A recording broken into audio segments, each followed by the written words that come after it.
За үзэгчдээ бид Асем орчмоос мэдээлэл хүргэж байна. Тэгэхээр миний ард нийт 120 орчим буга согоос хүргэлэн байгааг та бүхэн харж байна. Өнгөрсөн жилүүдэд бол нийт 30-аас 40 буга согоо энэ бүсэн нутагт орж ирдэг байсан бол үргэлжилт хүндэрсэнтэй холбоотойгоор одоо 2-оос 3 дахин нэмэгдсэн юм байдалтайгааг байгаль хамгаалагчид хэлж байгаа юм.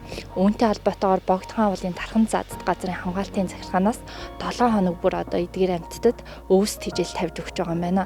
Түүнчлэн одоо амьтдын аюулгүй байдалд нь анхаарал хандуулж ажиллаж байгаа гэдгийг хэлж байлаа.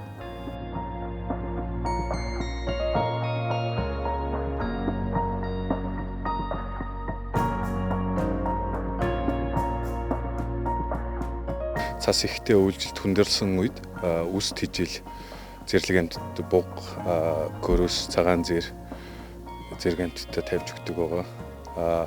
Энэ биологийн хүрээлэнгийн биологийн мэргэжлийн байгууллагын биологчдын гаргаж өгсөн 17 цэг координат байдаг.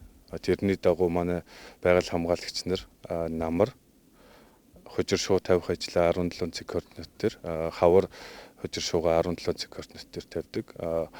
Энэ жил энэ 25 онд богдууланд ер нь нэлийн гантай байсан ард иргэд бас мэдж байгаа. Тэрний тийм учраас энэ дээд уул хэсгээрээ ер нь өвс тижээлийн жоохон хомсдолтой, дутмагшилтай байгаа. Жилдээ нэг манай хамгаалтын захиргаанаас 10 тонн хужир одоо өвсийг бол 500-аас 1000 гэдэг юм уу те. Амтнаа үргээхгүй тулд эдээсж байгаа газар нь яг ингээд ухтуулаад тавина.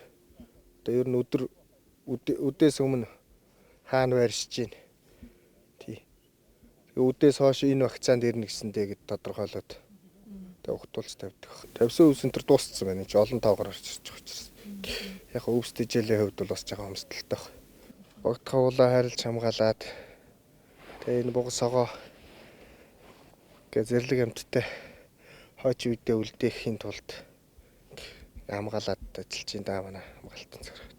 Иргэдтэй хандаж тийм зэрлэг амьт одоо суурьшлийн өмчлөө орж ирж байгаа учраас цаг үргээ зочихгүй байгаарай. Тий ойртохгүй өөрсдөө аюулгүй байдлаа хангаж болгоомжлох хэрэгтэй шүү гэж хэлэх хэрэгтэй.